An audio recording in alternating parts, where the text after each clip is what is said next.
Voice 13ന്റെ പുതിയൊരു എപ്പിസോഡിലേക്ക് എല്ലാവർക്കും സ്വാഗതം. കഴിഞ്ഞ 6-ാം തീയതി മുതൽ 10-ാം തീയതി വരെയുള്ള ദിവസങ്ങളിൽ ദിബ്ലോസ് എന്ന പേരിൽ നമ്മുടെ ഇടവകയിൽ ഇന്റൻസീവ് കാറ്റിസം നടത്തപ്പെടുകയുണ്ടായി. പങ്കെടുത്ത എല്ലാ കുട്ടികളും വളരെ നല്ല അനുഭവങ്ങളാണ് പങ്കുവച്ചത്. ഇന്റൻസീവ് കാറ്റിസത്തിന് നേതൃത്വം നൽകിയ ഷിജിൻ ബ്രദറിനും എബിൻ ബ്രദറിനും നന്ദി അറിയിക്കുന്നു. ഇന്റൻസീവ് കാറ്റിസത്തോടനുബന്ധിച്ച് ലഹരി വിരുദ്ധ റാലിയും ഫ്ലാഷ് മോബും ഗൂളിക്കടവ് ടൗണിൽ വെച്ച് നമ്മുടെ നടത്തുകയുണ്ടായി. ഇന്റൻസീവ് കാറ്റിസത്തിന്റെ അവസാന ദിവസം കോഴിക്കോട്ടേക്ക് നമ്മുടെ കുട്ടികൾക്കായി വിനോദയാത്ര സംഘടിപ്പിച്ചിരുന്നു. പിള്ളേരെല്ലാം അടിച്ചു പൊളിച്ചു. മാധ്യമ സുവിശേഷവൽക്കരണം കൂടുതൽ ഫലപ്രദമാക്കാൻ നമ്മുടെ കാറ്റിസം ഡിപ്പാർട്ട്മെന്റിനു വേണ്ടി ശ്രീ ജോസ് തെറ്റിക്കോട്ട് ഒരു ആൻഡ്രോയിഡ് പ്രൊജക്ടർ സ്പോൺസർ ചെയ്തിരുന്നു. കുട്ടികളുടെ എല്ലാവരുടെയും പേരിൽ ജോസേട്ടന് നന്ദി അറിയിക്കുന്നു.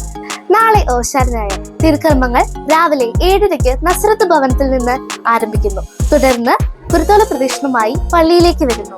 തുടർന്ന് പള്ളിയിൽ ദിവ്യബലി തുടരുന്നു. നാളത്തെ വായനകൾ: 1-ാം വായന ഉൽപ്പത്തി പുസ്തകം 49-ാം അധ്യായം 8 മുതൽ 12 വരെയും 22 മുതൽ 26 വരെയുള്ള വാക്യങ്ങൾ. 2-ാം വായന സംഖ്യയുടെ പുസ്തകം 9-ാം അധ്യായം 9 മുതൽ 12 വരെയുള്ള വാക്യങ്ങൾ. ലേഖന വായന വിശുദ്ധ പൗലോസ് ശ്ലീഹ റോമാക്കാർക്ക് എഴുതിയ ലേഖനം 11-ാം അധ്യായം 13 മുതൽ 24 വരെയുള്ള വാക്യങ്ങൾ.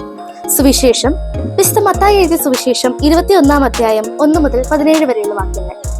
നാളെ ഉച്ചയ്ക്ക് 2:30 നമ്മുടെ പള്ളിയിൽ നിന്ന് മലയാറ്റൂർ തീർത്ഥാടനം പോകുന്നവർ നാളെ ഉച്ചയ്ക്ക് 2:30 മുമ്പായി തന്നെ പള്ളിയിൽ എത്തിച്ചേരണമെന്ന് അറിയിക്കുന്നു. സ്നേഹമുള്ളവരെ, അടുത്ത ആഴ്ച നമ്മുടെ വോയിസ് 13ന്റെ സമയക്രമീകരണങ്ങളിൽ ഒരു ചെറിയ മാറ്റമുണ്ട്. അടുത്ത ശനിയാഴ്ച വൈകുന്നേരം 6 മണിക്ക് നമ്മുടെ വോയിസ് 13 സംപ്രേഷണം ചെയ്യുന്നതല്ല.